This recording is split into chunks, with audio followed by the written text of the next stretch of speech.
नमस्कार प्रिय दर्शकों, आप सभी का हमारे YouTube चैनल पर हार्दिक स्वागत है। दोस्तों, आज मैं फिर हाजिर हूँ नया वीडियो नई जानकारी के साथ। प्रिय दर्शकों, इस वीडियो में आप जानेंगे कि आखिर स्त्रियां ही क्यों गर्भ धारण करती है। दोस्तों, आप सभी जानते हैं कि ब्रह्मा जी के द्वारा सृष्टि की रचना हुई है और उन्होंने अपने शरीर के अलग अलग अंगों से देवताओं का, दानवों का, सुंदर अप्सराओं का, गंधर्वों का निर्माण किया है। आखिर ये जो सबसे बड़ा कष्ट, सबसे बड़ा दुख माना जाता है प्रसव पीड़ा का, इसको स्त्रियों को ही क्यों सहन करना पड़ता है। और ब्रह्मा जी ये भी बताते हैं कि आखिर सबसे ज़्यादा समय यदि भगवान ब्रह्मा ने लिया है तो स्त्रियों के शरीर की रचना में ही लिया है। एक बार देवी सरस्वती ने ब्रह्मा जी से पूछा कि हे भगवान, हे पिता तुल्य, आप मुझे यह बताइए कि आखिर स्त्री को ही प्रसव पीड़ा क्यों झेलनी पड़ती है, स्त्री ही गर्भ धारण क्यों करती है। दोस्तों, इस पर ब्रह्मा जी ने मुस्कुराते हुए जवाब दिया, वो आप सभी इस वीडियो में जानेंगे। जो भी स्त्री इस कहानी को पूरा ध्यान से चित्तमग्न होकर सुनती है, उसके रूपवान और गुणवान पुत्र पैदा होता है। अब मैं वीडियो शुरू करता हूँ। जो भी दर्शक मित्र चैनल से नए जुड़े हो, चैनल को सब्सक्राइब करें और बेल आइकन को प्रेस करें। प्रिय दर्शकों, ब्रह्मा जी कहते हैं कि हे देवी सरस्वती, मेरे मानस पुत्रों में से पुलस्त ऋषि एक पुत्र हैं जिनको मैंने अपने कान से पैदा किया था। प्रिय दर्शकों, आप सभी जानते हैं कि मानस पुत्र जो कि विष्णु पुराण में वर्णित है, 9 मानस पुत्र बताए गए हैं। भृगु, पुलस्त्य, पुलह, ऋतु, अंगिरस, मारीचि, दक्ष, अत्रि और वशिष्ठ मुनि। इनमें से एक जो महर्षि पुलस्त्य बताए गए हैं, इनको स्वयं ब्रह्मा जी ने अपने कान से प्रकट किया था। और ब्रह्मा जी ने ही महर्षि पुलस्त्य को सुमेरु पर्वत पर, जो कि सतयुग में सबसे ऊंचा स्थान था और संसार के कल्याण के लिए उन्होंने घोर तप करने के लिए महर्षि पुलस्त्य को वहाँ भेजा। प्रिय दर्शकों, अपने पिता के कहे अनुसार महर्षि पुलस्त्य सुमेरु पर्वत पर चले जाते हैं और कई हजार वर्षों तक घोर तपस्या करते हैं। लेकिन वहाँ पर देवता, दानव, गंधर्व, अप्सरा, इनके ऋषि के ध्यान भंग करने के लिए, चेष्टा भंग करने के लिए अनेक अप्सराएं आती और इनके हवन, इनके पूजन में, इनके ध्यान में विघ्न पैदा करती। एक दिन महर्षि पुलस्त्य ने गुस्से में आकर, क्रोध में आकर के इन सबको चेतावनी दिया कि आज के बाद यदि कोई मेरे सामने आता है, मेरा ध्यान भंग करता है, तो वो स्त्री हो या पुरुष, उसको गर्भ धारण करना पड़ेगा। प्रिय दर्शकों, इस चेतावनी के बाद कोई भी देवता, कोई भी गंधर्व, कोई भी अप्सरा महर्षि पुलस्त्य के सामने नहीं आई। लेकिन सुमेरु पर्वत के पास में ही एक कंदरा में ऋषि तृणबिंदु तपस्या कर रहे थे। वे वहाँ पर अपनी पुत्री हवीर बुआ के साथ वहाँ रहते थे। प्रिय दर्शकों, एक दिन हवीर बुआ अपनी सहेलियों की तलाश करती करती उधर जहाँ महर्षि पुलस्त्य का आश्रम है वहाँ आ जाती और अपनी सहेलियों को आवाज़ लगाती। दोस्तों, जैसे ही वो आश्रम के सामने पहुँचती, महर्षि पुलस्त्य अपनी आंखें खोलते हैं और उन्होंने दिए हुए चेतावनी के अनुसार जो भी आदमी उनके सामने आएगा उसको गर्भ धारण करना पड़ेगा। अब दोस्तों, देखते ही देखते महर्षि तृणबिंदु की जो पुत्री है हवीर बुआ, उनके तेज के प्रभाव से गर्भवती हो जाती है और हवीर बुआ के शरीर में विचित्र बदलाव आता है। उनका शरीर पीला पड़ जाता है और उनका देखते ही देखते गर्भ बढ़ने लग जाता है। कुछ समय बाद उनकी सहेलियाँ वहाँ आ जाती है।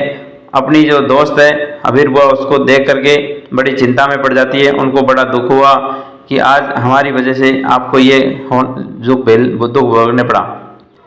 प्रिय दर्शकों, सभी सहेलियाँ और हवीर बुआ अपने पिता तृणबिंदु के पास आश्रम में चली जाती है और जाकर के अपने पिता को सारा वृत्तांत सुनाती है। हवीर बुआ के जो पिता हैं तृणबिंदु, उन्होंने ध्यान से सारा माजरा जान लिया कि ये सब महर्षि पुलस्त्य की वजह से हुआ है, उनके श्राप की वजह से हुआ है। दोस्तों, पिता जब ये देखा तो उनको बड़ा दुख हुआ। अपनी कन्या को साथ लेकर के महर्षि पुलस्त्य के पास आए, क्षमा याचना की, क्योंकि मानस पुत्रों में परम ज्ञानी थे।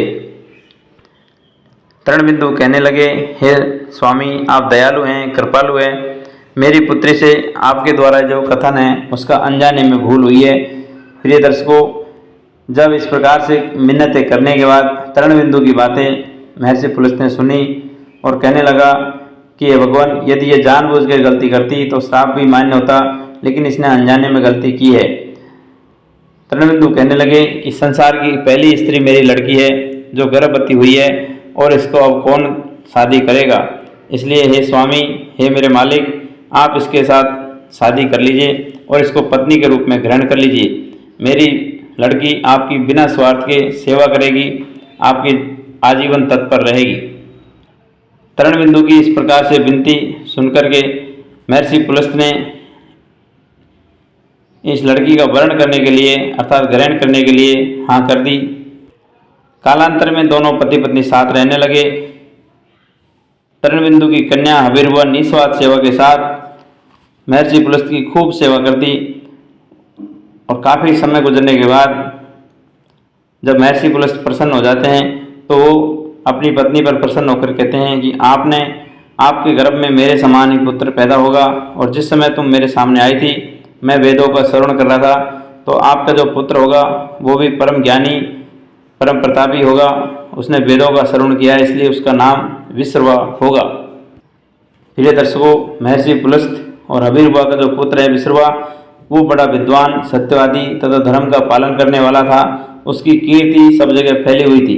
इनकी कीर्ति को देख करके महर्षि भारद्वाज ने अपनी पुत्री इडविला का विवाह इनके साथ कर दिया। विश्रवा और इडविला के संयोग से एक पुत्र पैदा होता है, उसका नाम वैश्रवण रखा। वैश्रवण का दूसरा नाम कुबेर है। कुबेर ने ब्रह्मा जी को प्रसन्न करने के लिए बहुत घनघोर तपस्या किया। एक दिन ब्रह्मा जी ने प्रसन्न होकर के इनको वरदान दिया कि तुम आज के बाद धन के अध्यक्ष हो जाओगे, उत्तर दिशा के स्वामी हो जाओगे, और मैं आपको मन की गति से चलने वाला पुष्पक विमान देता हूँ। गंधमादव पर्वत पर जितनी संपत्ति है उसका चौथा भाग कुबेर के नियंत्रण में रहेगा तथा उसका 1/16 भाग मनुष्यों को प्रदान किया जाएगा। विश्रवा की दूसरी पत्नी कैकसी थी। एक बार भगवान शंकर ने पार्वती के लिए एक महल का निर्माण किया था, सोने का महल लंका। दोस्तों, भगवान शंकर ने विश्रवा को भी निमंत्रण वहाँ पर दिया हुआ था। भगवान शंकर के निमंत्रण में विश्रवा अपनी पत्नी कैकसी के साथ आए। कैकसी ने छल के साथ लंका को मांगने के लिए अपने पति को उकसाया और उन्होंने भगवान शंकर से लंका मांगने के लिए कहा। भोलेनाथ ने लंका कैकसी को दे दिया, अर्थात विश्रवा को दे दिया। दोस्तों, ये सब देख करके पार्वती का महल भगवान शंकर ने दे दिया तो उन्होंने बड़ा गुस्सा आया और पार्वती ने कैकसी को श्राप दिया और कहा कि जो तुमने आज मेरे पति से मांगा है वह तुम्हारी सोने की लंका एक दिन मेरे पति के श्राप की वजह से ही जला दी जाएगी। प्रिय दर्शकों, कालांतर में यह लंका कुबेर के पास चली जाती है और कुबेर से ही ये लंका रावण छीन लेता है। और दोस्तों, कहते हैं कि बाद में भगवान शंकर के अवतार हनुमान जी हुए, उन्होंने ये लंका जला दी। प्रिय दर्शकों, महर्षि पुलस्त ने हबीरबुआ के साथ ये संबंध रचाया और उसकी वजह से आज भी स्त्रियां कन्याएं गर्भवती होती है, उसी से ये संसार चलता है। ब्रह्मा जी कहने लगे कि मैंने स्त्रियों के शरीर की रचना करने में सबसे अधिक समय लगाया है और ये कोई श्राप नहीं, ये एक वरदान है जिसके कारण स्त्रियां अधिक ममतामयी होती है, अधिक सहनशील होती है और संसार का आधार, संसार की नींव रखने वाली भी स्त्रियां होती है। कोई ज्ञानी, मुनि, पंडित, विद्वान जो भी कोई पैदा होता है स्त्री के शरीर से ही होता है। प्रिय दर्शकों, इस वीडियो में दी गई जानकारी अच्छी लगी हो तो कमेंट में हर हर महादेव लिखना नहीं भूलें और मिलते हैं नेक्स्ट वीडियो में। चैनल को जरूर सब्सक्राइब कर ले और बेल आइकन को प्रेस कर ले। सभी को हर हर महादेव, राधे राधे, जय श्री कृष्ण।